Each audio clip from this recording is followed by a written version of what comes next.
News Kannada ವಾಹಿನಿಗೆ ಸ್ವಾಗತ. ಚಾಮರಾಜನಗರ ಜಿಲ್ಲೆ ಕಾಡಿನಲ್ಲಿ ಸಫಾರಿಗೆ ತೆರಳಿದ್ದ ಪ್ರವಾಸಿಗರ ಮೇಲೆ ಟಸ್ಕರ್ ಒಂದು ಹಠಾತ್ತಾಗಿ ದಾಳಿಗೆ ಯತ್ನಿಸಿದ ಘಟನೆ ಚಾಮರಾಜನಗರ ಜಿಲ್ಲೆಯ ಮಲೆಮಹದೇಶ್ವರ ವನ್ಯಜೀವಿ ಧಾಮದ ಪಿಜಿಪಾಳ್ಯ ಸಫಾರಿಯಲ್ಲಿ ಜರುಗಿದೆ. ಎಂದಿನಂತೆ ಪ್ರವಾಸಿಗರು ಮಲೆಮಹದೇಶ್ವರ ವನ್ಯಜೀವಿ ಧಾಮದ ಪಿಜಿಪಾಳ್ಯ ಸಫಾರಿಯಲ್ಲಿ ತೆರಳುವಾಗ ಕಾಡಿನಲ್ಲಿ ಒಂಟಿ ಸಲಗ ಟಸ್ಕರ್ ಒಂದು ನಿಂತಿತು.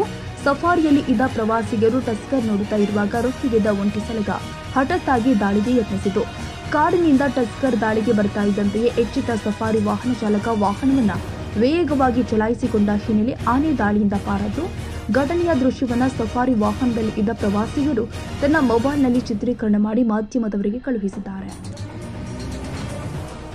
ತಾಜಾ ಸುದ್ದಿಗಾಗಿ ಎಂಟಿವಿ ನ್ಯೂಸ್ 24x7ಗೆ ಸಬ್ಸ್ಕ್ರೈಬ್ ಮಾಡಿ ಮತ್ತು ಬೆಲ್ ಐಕಾನ್ ಅನ್ನು ಒತ್ತಿ. ತಪ್ಪದೇ ಲಿಂಕ್ ಶೇರ್ ಮಾಡಿ.